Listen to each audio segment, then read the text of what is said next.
কর্মসূচি আজ আমাদের এই যে বিরোধীদের উপর অত্যধিক চাপ এবং এই কন্টিনিউয়াস একটা এসআইআর এর কাজ, যার কাজের কোনো শেষ আমরা দেখছি না। একটা সীমা বেঁধে দেওয়া হচ্ছে যে এই কাজটা করতে হবে, তারপরে আবার সেই সীমারেখা ছোঁয়ার পর আবার নতুন করে কাজের আবার চলে আসছে লিস্ট, এটাও করতে হবে, তারপরে আবার এটাও করতে হবে।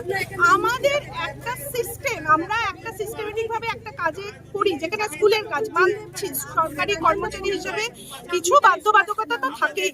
আমরা নিশ্চয়ই এসআইআর এর কাজে আমরা সামিল হয়েছি, কিন্তু এইভাবে কন্টিনিউয়াস কাজ, আমাদেরও পরিবার আছে।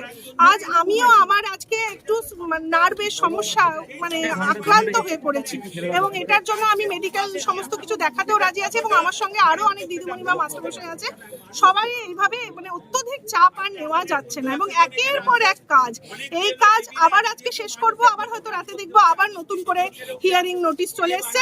আজকে হয়তো 30 জনের শেষ করছি, কালকে আবার 50 জন বা পরশু আরো 100 জনের নাম আসবে। এইভাবে চলতে পারে না, এটা সত্যি প্রচন্ড ভাবে মানসিক চাপের। এবং আমাদের পরিবার আছে, ঘর আছে, আমরা একটা নির্দিষ্ট ভাবে একটা সময়সীমার মধ্যে কাজ করে অভ্যস্ত। ঠিক আছে, আমাদের হয়তো পঠক্রমিক কাজ বা আমাদের পড়াশোনা সংক্রান্ত কাজের জন্য হলে সেটা একটা আলাদা ব্যাপার ছিল। এইভাবে এসআইআর কাজ, এর একেবারে সেই সীমাহীন কাজ, এর চাপ আর নেওয়া যাচ্ছে। কত আমরা যারা 186 বলতে বিধানসভা ক্ষেত্রে যারা বিরোধী আছি, যারা আমরা বিরোধী কাজ করছি এবং আমরা যে অমানসিক একটা চাপের মধ্যে দিয়ে রয়েছি, যেটা হচ্ছে লজিক্যাল ডিসক্রিপেন্সি।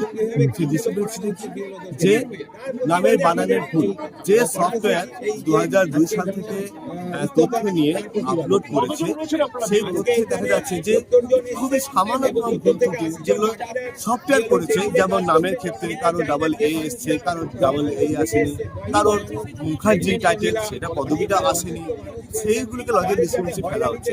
এবং সর্বোপরি যেটা হচ্ছে যে আমরা এই কাজগুলো আমাদেরকে অ্যাপে বলা হলো যে আপনারা বাড়ি বাড়ি গিয়ে তাদের কাছ থেকে যাবতীয় তথ্য প্রমাণ নিয়ে সেটা আপলোড করুন।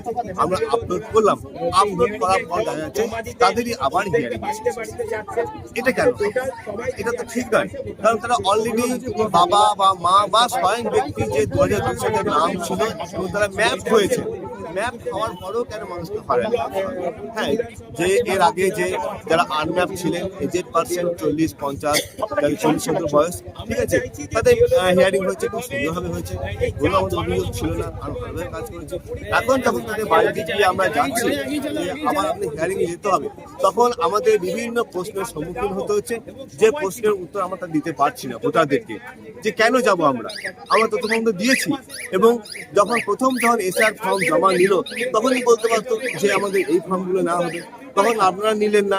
ইসিআই যা নির্দেশ দিয়েছিল যে না, তখন কোনো ফর্ম, কোনো তথ্য ফর্ম নেওয়া যাবে না, কোনো ফটোকপি বা জেরক্স কপি নেওয়া যাবে না। তাহলে এখন কেন হচ্ছে? এটা তো অলরেডি ম্যাপ 2002 এর সঙ্গে স্বয়ং ব্যক্তি বা তার মা বাবা ঠাকুরদা বা ঠাকুমার সঙ্গে ম্যাপ হয়ে আছে, তাহলে কেন তাকে হিয়ারিং রাখা হয়? এই যে হয়রানি হচ্ছে, আমরা প্রাণনাশের হুমকি পাচ্ছি যে অঞ্চলে কাজ করছি সেই এলাকায়, যে আপনারা কেন করছেন, আমাকে তথ্য ফর্ম দেবো না, আমরা ব্যারেকিং হচ্ছে।